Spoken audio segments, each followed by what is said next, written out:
The year is 1378. In the Château de Valois, nestled deep within the French countryside, a shadow had fallen. Isabelle, the young heiress, was fading. A sickness, as mysterious as it was relentless, had taken root within her, defying the skills of the most learned physicians. Days bled into weeks, then months. Isabelle suffered bouts of fever, crippling stomach pains, and a weariness that sunk deep into her bones. Potions brewed from ancient recipes, poultices applied with whispered incantations, all proved futile against the unseen enemy that plagued her.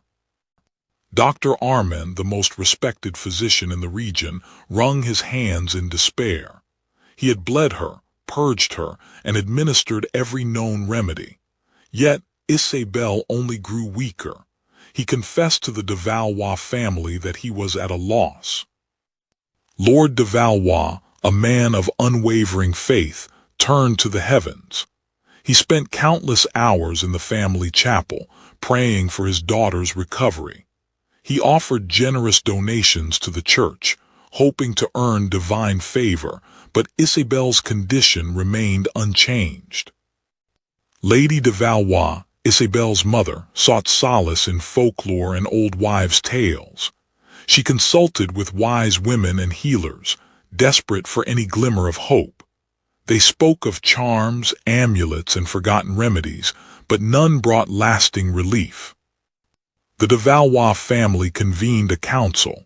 Physicians, apothecaries, and learned scholars were summoned to offer their expertise. Each suggestion was met with the same grim result. Nothing seemed to work. The family's resources, both financial and intellectual, were being exhausted. Finally, Dr. Armand broached a subject that had been whispered in hushed tones but never openly discussed: the unicorn. He spoke of the creature's legendary purity and the extraordinary healing powers attributed to its horn. He cautioned that it was a rare and costly remedy, but in Isabelle's desperate case, it might be the only hope.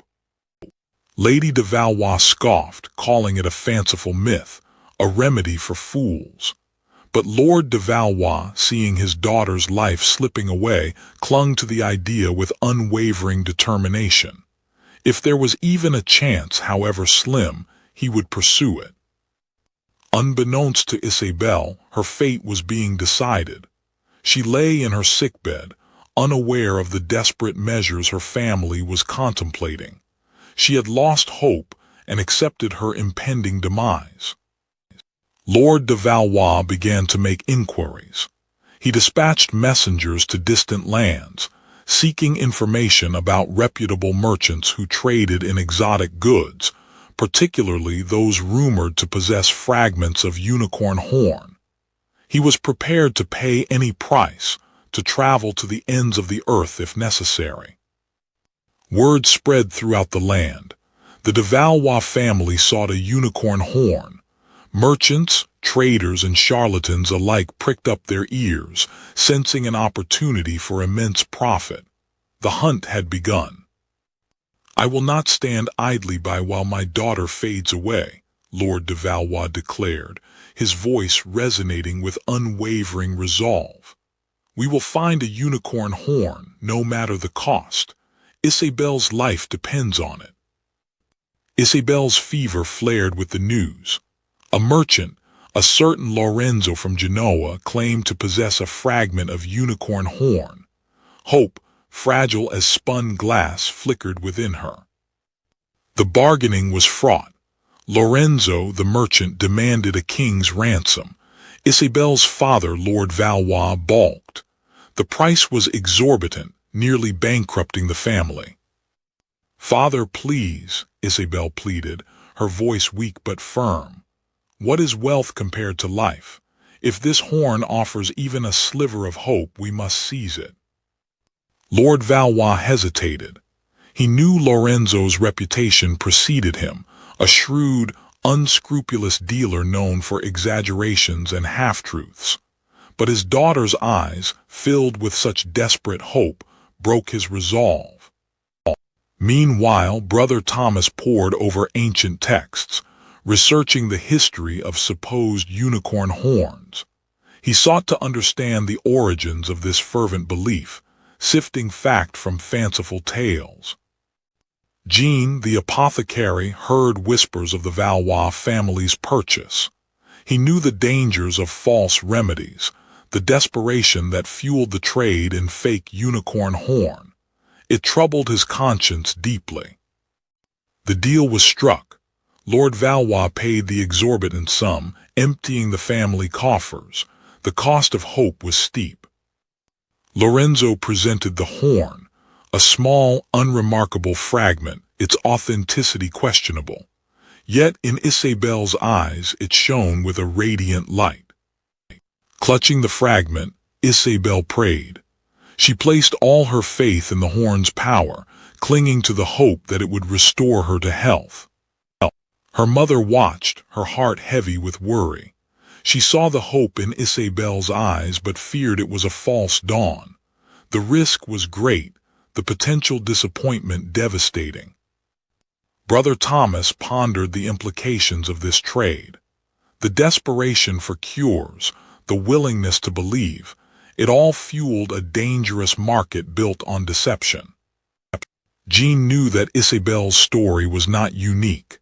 Many others would suffer, driven by hope and fear, lining the pockets of charlatans. The price of hope, he thought, was often far too high. The fragment arrived, carried in a velvet-lined box by a breathless messenger. It was pale ivory, smooth to the touch, and imbued with the faint scent of almonds. Hope, however fragile, flickered in the dim corners of Isabel's room. Master Dubois, the physician, oversaw the preparation. He ground a portion of the horn into a fine powder, mixing it with honey and wine. The draught was meant to strengthen her humors, to restore balance to her failing constitution. Isabel swallowed the bitter draught. The taste was unpleasant, earthy and metallic, a stark contrast to the sweet honey meant to mask it. She waited, clinging to the hope that relief would soon follow. Hours passed, filled with restless sleep and fevered dreams. Instead of improvement, Isabel's condition worsened. Her fever climbed higher and her breathing became more labored. The supposed unicorn horn offered no solace. The morning brought no respite. Isabel was weaker, her strength further depleted by the failed remedy. The weight of despair settled heavily upon the Château de Valois. Hope, once a vibrant ember, now flickered weakly, threatened by the encroaching darkness of her illness. The promise of the unicorn horn had been a cruel illusion. In the city, Jean examined yet another sample of unicorn horn. The demand had only increased, fueled by stories of miraculous cures and desperate pleas. But the quality was deteriorating, the deceptions growing bolder. Brother Thomas continued his research, tracing the unicorn's history through ancient texts and bestiaries. He sought to understand the source of this enduring belief, this powerful symbol that held such sway over the hearts and minds of men. A fit of coughing seized Isabel, leaving her weak and breathless. The handkerchief she held to her mouth was stained with blood, a grim testament to the illness consuming her. Brother Thomas addressed the merchants. "This," he declared, holding aloft a piece of bone crudely carved to resemble a horn, "is not the horn of a unicorn. It is a deception, a mockery of faith and a theft from the desperate." Jean, despite his skepticism, continued to offer what aid he could. He prepared soothing teas and poultices, knowing that even a placebo could offer a measure of comfort in the face of suffering. In the Château de Valois, Isabel slipped further into the embrace of her illness. The bitter draught had failed, leaving behind only disappointment and a deepening sense of despair.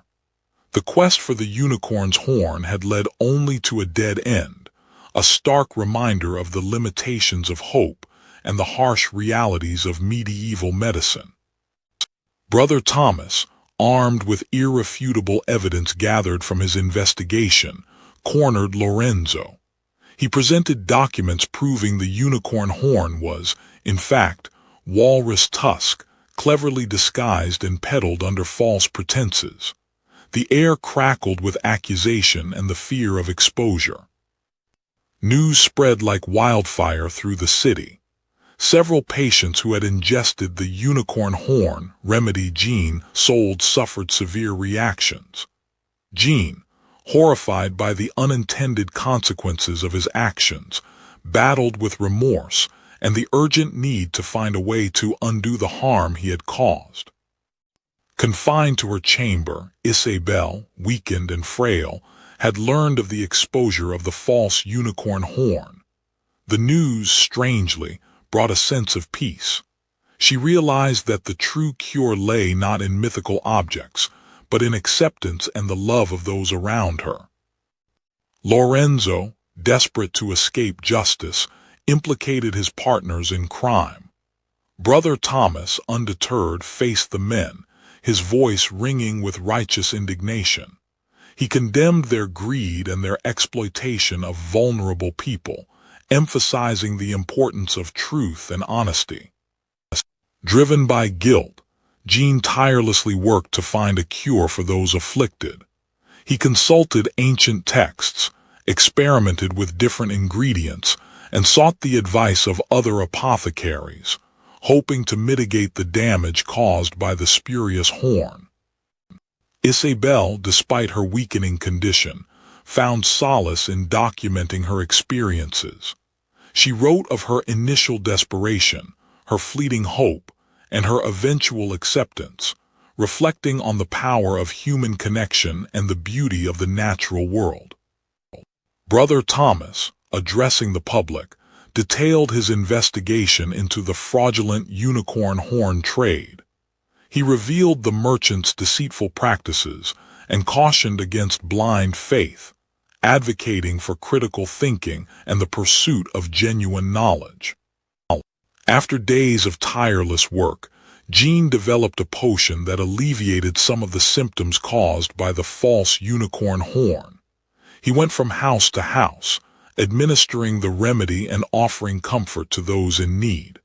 Though he could not undo the past, he was determined to make amends. Isabel, surrounded by the love of her family, found peace in her final days.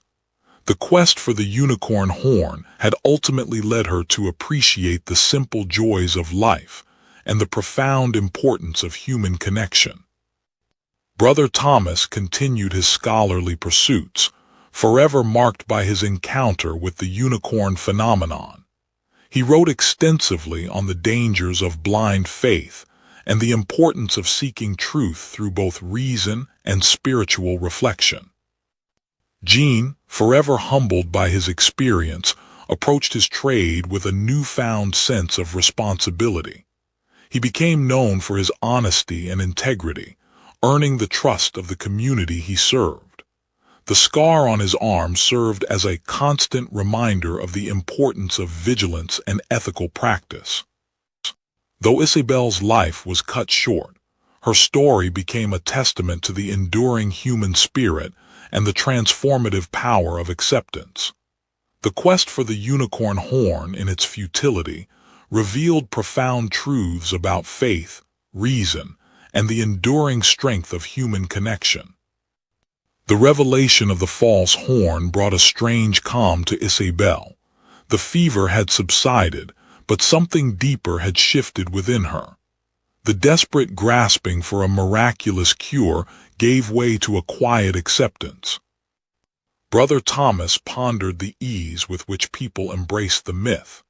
He realized that reason alone could not extinguish the human desire for the extraordinary, for something to believe in beyond the tangible world. The exposure of the false unicorn horn solidified Jean's resolve.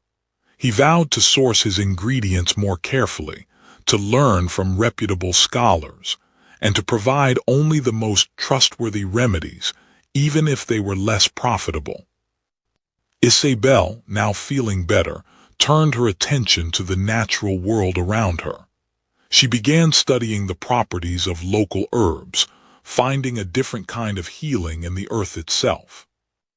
Brother Thomas used the unicorn horn incident as a case study, teaching his students the importance of critical thinking and the need to question even the most deeply held beliefs.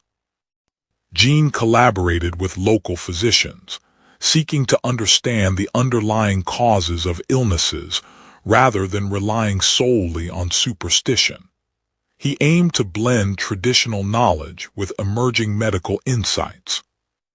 Isabel found purpose in her gardens, providing remedies for the local villagers and offering comfort to those in need. She used her position for good.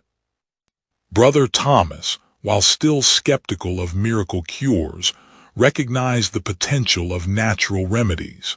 He encouraged the monks to cultivate medicinal herbs, combining faith with practical knowledge.